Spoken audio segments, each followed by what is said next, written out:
Laura Ingalls Wilder, A Pioneer's Life, written by Catherine Follett.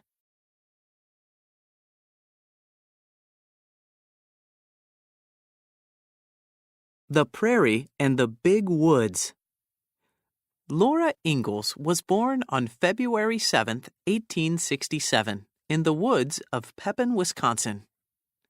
When Laura was just 2 years old, Ma and Pa Ingalls packed all their belongings into a covered wagon and headed toward Independence, Kansas. It was the first of many moves the Ingalls family would make during Laura's childhood. They were pioneers, some of the first non-Native Americans in the American West. Pioneer life. In the 1800s, pioneers streamed westward. To make way for them, in many cases, the U.S. Army pushed Native Americans from their homelands. The pioneers cleared the forests and plowed up the tough sod or grass roots that covered the prairie so they could grow crops. Pioneers had to build, grow, knit, sew, and cook almost everything they needed in order to live.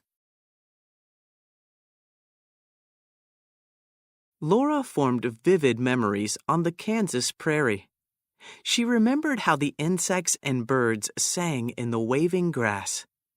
She remembered how the sunsets colored the wide horizon. These sorts of memories would help shape her famous books. Yet the family only lived there for about a year before they returned to the woods of Wisconsin. In Wisconsin, though, 4-year-old Laura discovered a wonderful new world. The big woods were dark, wild, and mysterious. Laura loved being outdoors, and on long winter evenings, Pa played his fiddle for the family. His music accompanied the happiest days of Laura's childhood. Hard times. Everything from the little house was in the wagon, except the beds and tables and chairs. Pa could always make new ones. Laura Ingalls Wilder. Pa Ingalls missed the open space of the prairies. When Laura was 7 years old, he moved his young family to Minnesota. First, they moved into a house made of prairie sod, the thick grass that grew all around them. Later, Pa built a wood house and planted wheat near the town of Walnut Grove. Laura and her older sister Mary went to school. Laura loved reading, writing, and reciting. After a few months of happiness, hardship struck. Grasshoppers arrived in swarms as big as thunderclouds. They ate all the family's wheat. Having lost their crop, the Ingalls family moved to town and took odd jobs. Even little Laura cleaned and waited tables in a hotel.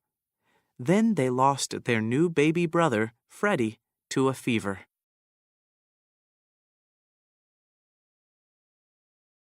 Their spirits lifted a little when another baby, Grace, arrived in 1877, but times remained tough. Mary fell ill. Either the illness or a stroke damaged the nerves of her eyes. No one knows for sure what caused the damage, but Mary would be blind for the rest of her life. Pa decided it was time to look west for a new start. He went ahead to Dakota Territory to work for the railroad. The family boarded a train in Walnut Grove and rode west to join him.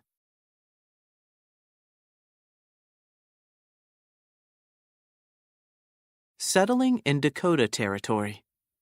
In Dakota Territory, there was just a railroad stop, not yet a town. The Ingalls family and a few others were the first citizens of De Smet, South Dakota. As more settlers arrived, the Ingalls family moved to a homestead a few miles outside of town. Pa built a cabin, a stable, and a garden. As winter approached, the family decided to live above their store in town, where the girls would be closer to the school. Homesteads. The American government wanted to encourage settlers to move to the West. They offered homesteads, or free land, to families who promised to stay and farm. It was a lucky decision. One blizzard after another hammered the new town. The snow was so blinding that the girls couldn't find their way to school. Trains couldn't deliver food, and some families nearly starved. At last, the long winter broke, and the family returned to their homestead on the blooming Dakota prairie. Young Lady Laura. Suffering passes, while love is eternal. Laura Ingalls Wilder. Mary had heard about a college for blind students in Iowa, and she wanted more than anything to go there. Laura was now old enough to teach school, and she knew the income would help Mary pay for college. She accepted a teaching job 12 miles from De Smet. 16-year-old Laura bravely said goodbye to her family, but she dreaded being away from home for months. When the first week of school ended, she got a surprise. Almanzo Wilder, a young homesteader she knew from De Smet, pulled up to the schoolhouse in a beautiful horse-drawn sleigh. Almanzo offered to bring Laura home on weekends. During their long drives across the prairie, their friendship blossomed into love. One night, Almanzo asked Laura to marry him. She said yes. Laura and Manly, as she nicknamed him, moved to his homestead outside De Smet. Soon, they welcomed a daughter, Rose.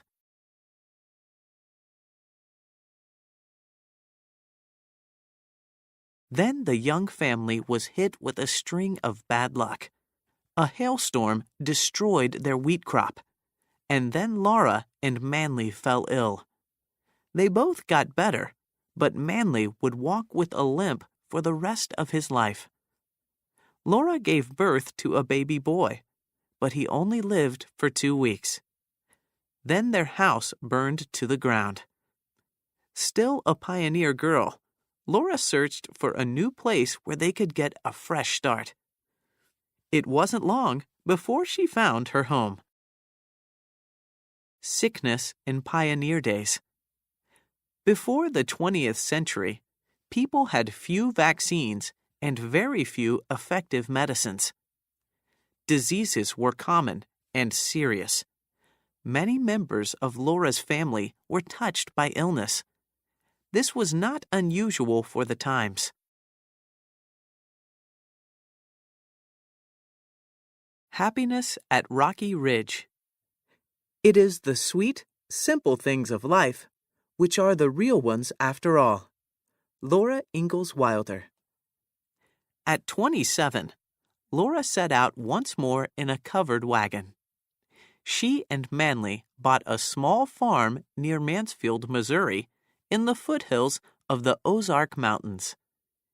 It was rough, wooded, and rocky, but Laura instantly knew it was home. With hard work, Rocky Ridge grew into a beautiful, successful farm.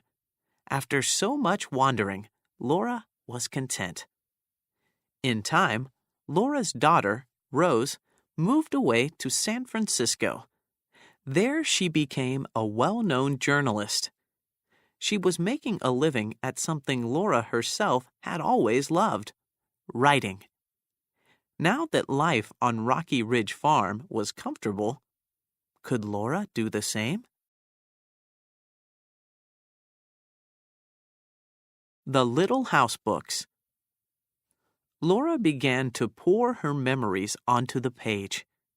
Sometimes she would stay up all night writing at a little desk that Manly built for her.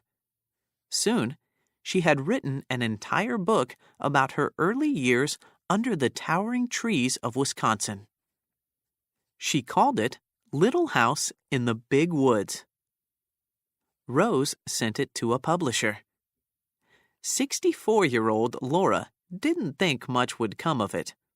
After all, it was the 1930s. People had cars, electricity, radio. Who wanted to hear about doing back-breaking chores in a dark forest? The book was an immediate hit. The mailbox at Rocky Ridge overflowed with letters from young readers begging for more.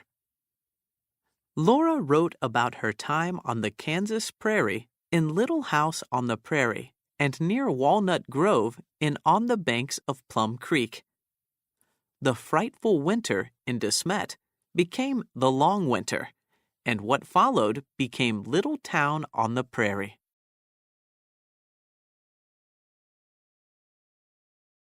Laura loved answering letters from her fans and traveling to readings and book signings. Yet she was always happy to return home to Manly and Rocky Ridge Farm. The couple both lived into their 90s. After her death in 1957, Laura Ingalls Wilder's books lived on. They even became a TV series in 1974. Her stories of pioneer life still delight young readers today. Her life has become part of American history.